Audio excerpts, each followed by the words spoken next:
Yann Daquet, bonjour. Bonjour.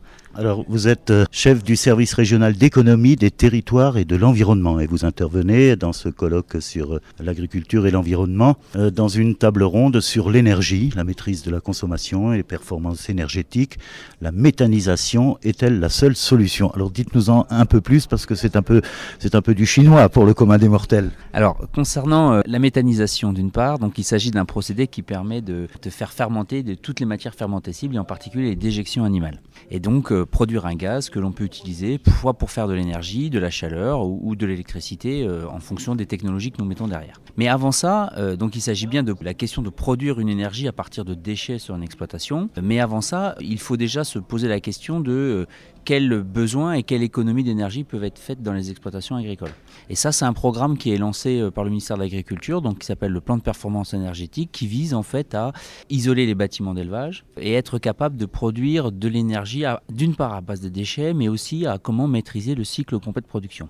Ça a deux intérêts. Le premier, c'est que ça réduit la dépendance énergétique de l'exploitation et le coût. Et la maîtrise des coûts aujourd'hui liée au marché d'une part et à la difficulté de la fluctuation, il est important que les agriculteurs puissent avoir une optique d'économie d'énergie dans leur cycle de production.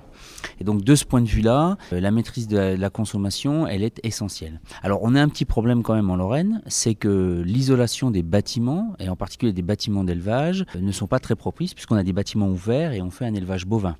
Ce qui n'est pas du tout le cas par exemple de la Bretagne ou d'autres secteurs d'activité, Touraine ou d'autres régions où on a des volailles et des porcs qui sont des bâtiments fermés chauffés. La question de la consommation de chaleur, c'est une question qui est difficile en Lorraine et sur laquelle on n'arrive pas à maîtriser. Premier point. Le deuxième point, c'est la production laitière. Et donc on finance actuellement, par exemple, vous savez que quand le lait sort d'une vache, il est à la température de la vache. Et sa consommation, on doit l'amener à 4 degrés pour maintenir sa consommation. Et bien toute cette énergie qu'il faut apporter pour refroidir le lait, aujourd'hui c'est fait par des groupes froids, des frigos, eh ben, on finance largement maintenant la récupération de l'énergie par des pompes à chaleur pour permettre de chauffer l'eau chaude sanitaire de l'exploitation. Donc on va utiliser la chaleur du lait pour produire de l'eau chaude qui va servir à la vie de l'exploitant, soit pour le lavage du matériel, soit pour son utilisation personnelle. Et donc ça réduit quelque part sa facture d'électricité de groupe froid. Ben, l'objectif c'est ça,